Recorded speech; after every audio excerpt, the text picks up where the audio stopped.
Good morning, good afternoon, or good evening, wherever you are. Remember, you have greatness inside of you. Welcome back to a special edition of the App Daily News with your hockey coach, your coach Frenchie. Today, episode number 151. What do you have on the menu, coach, today? First of all, we're going to talk about the recap of the game between the Washington Capitals and the Montreal Canadiens. Couple of news around the Montreal Canadiens, and that's it, that's all. And I want to remind you, don't forget, 11 o'clock a.m. every Sunday, we do the Habs brunch, your Sunday rendezvous with Marco Rabé and Karen Haynes. So I look forward to see you, each one of you. And finally, please leave me a comment about this episode and click on the likes. I will really appreciate it. Let's dive in, talking about the first subject of the day. So the first subject of the day, guys, is about the recap game between the Montreal Canadiens versus the Washington Capitals.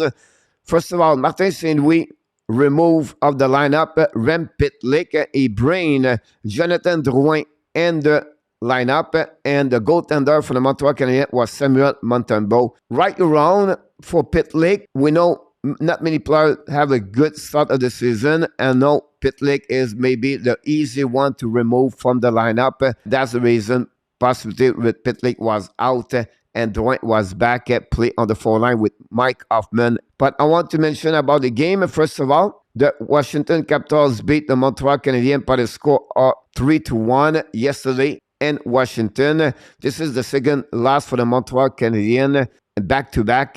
Let's dive in a bit more about what happening during this game. Listen, everything happening during the second period, the 4 goal of the game happening there.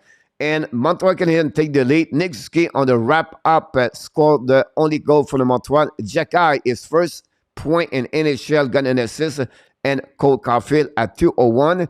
Then, in the lap of 6 minutes and 18 seconds, 3 goals for the Washington Capitals. First of all, Sherry, his second goal of the season. Jensen and Van Riemsdyk have an assist. Anthony Mata from Montreal scored his second goal of the year. Kuznetsov and Oshie got an assist. Finally, on power play at 15:20, Oshie scored his first goal of the season. Ovechkin, first point of the season, and Darren Strom get an assist. And that's, guys, conclude, honestly, this game. It's all happening during those 6 minutes. Martin St. Louis said after the game, we have to play a 60-minute game. And those, other the fact, those 6 minutes, overall, we play good enough to possibly to win this game, but unfortunately we gave away this game by during those 6 minutes. So let's dive in a little bit more to give you a little bit more what happening on the leader of the game for the Montreal. Caulfield, Suzuki, Jacky have 1 point. Gallagher shot 3 times on the net. Savard have over 24 minutes and a save percentage for Montembeault at .897. For the Washington, Oshie, 2 points, 1 goal, 1 assist. Ovechkin shot 6 times on Montembeault. John Carson played over 23 minutes. And finally, Quimper have a save percentage over .955. The next thing I want to talk about is like to show different analytic data when I'm looking for the outcome of the game. This is really show exactly why the Montreal lost. If they cannot shot an average of 10 or 12 times in front of the net, have at least scoring chance about 6 to 9 times, never going to win any game in the NHL. You can barely see about 6 shots, 7 shots in front the net or in the house, we call this in hockey. Most of the other shots are out at the dots on the left side, and they have about 12 shots from the blue line. This is not good enough to give a chance for the Montreal to win. They have to be in front of the net. Player need to pay the price to be in front of the net. Unfortunately, for the second game, Montreal did not do it. This is a second loss for the Montreal Canadiens. Now, I want to talk about a little bit what I'm thinking. Let's reviewing a little bit the game between the Washington and Montreal Canadiens on the Montreal side. First of all, Montreal, since the beginning of the season, guy, are 0-11. Something need to change. I'm going to talk a little bit more about this the next couple of days, about the power play for the Montreal Canadiens. The next thing I want to talk about is the communication on the zone coverage. I feel if you're watching the videos of the game, you're going to see many times 2 players jump on the same players. Example, 2 players would go straight to the left defenseman. Is going to open up another player to opponent team, and they take advantage of those situations. Yesterday, twice happening one, it was Josh Anderson, Sherry score. Second, Manta, it was the man of Cole Caulfield. It was a goal-winning game. Caulfield need to get better on the zone coverage. And again, this for me is about awareness. It's about communication. If they play a man-to-man stand, they need to be sure they know who they're checking and who they're watching. And the Montreal player need to communicate better on the zone coverage.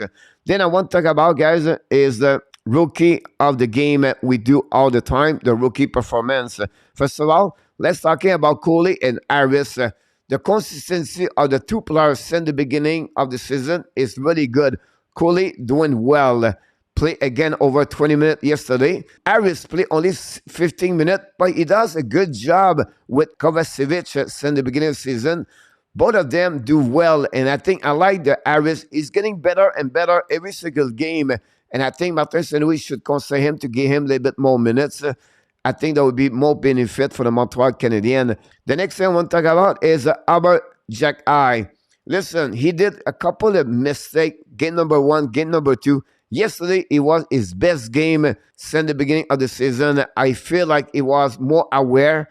He looked very well overall. He joined the rush on the offensive zone. I think he was more engaged. He did not lose his battle in the corner. Overall, I believe this is the best game for Jack-I. Finally, I want to talk about Juraj Slavkovsky play his most minute and since the beginning of the season with 12 minutes at 41 seconds. Obviously, 0 shot, 0 hit, and 0 point and a -1. I want him to be more engaged. I want to show a video about Slavkovsky, what I would like him to go in front of the net. Let's watch him when I'm talking about.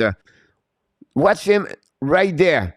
Look what he looked like. He's right there between the two hashtag in the middle of the ice. This is what you go to score in NHL. I like what he is, and I want him to be there more often during the game. You can see there a good shot of him. But again, he need to be there more often if he want to produce in NHL.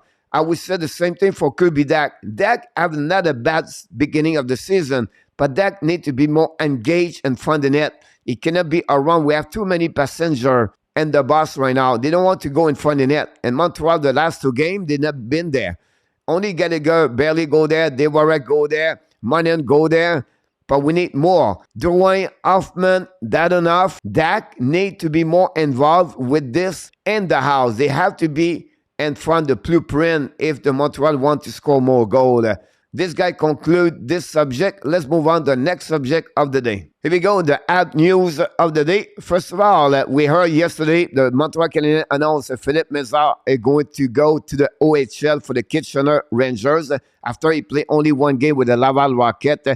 They recognize that Montreal Canadiens and Philippe Mézard, maybe the best thing for him is to play at least 1 year in the OHL in the North America and to learn more about the small rink and to feel a bit more better, play with this kind of same age, and the physicality of the American Hockey League was maybe too much overwhelming for him to go through the season with the Laval Rocket. The another news I have for you guys today is only the Laval Rocket lost yesterday by a score of 6-3 against the Belleville Senator. This guy concludes all the news we have for you today. That's it. We know it was a special edition of the App Daily News. We just want to talk about a recap of the game between the Montreal Canadiens and Washington Capitals. But before we leave, we invite you, don't forget to join us every Sunday, Habs Brunch, your Sunday rendezvous, 11 o'clock Eastern Time. And of course, before we leave, we invite you, don't forget to subscribe, sharing this video, click on the likes, leave me a comments about this game. Tell me which player stand out between Montreal and the Washington Capitals for the Habs. One player maybe have a difficult game against the Capitals. So thanks again for watching. I can't wait to see you during the next video. And of course, you have greatness inside of you. Have an amazing, blessing day, everybody.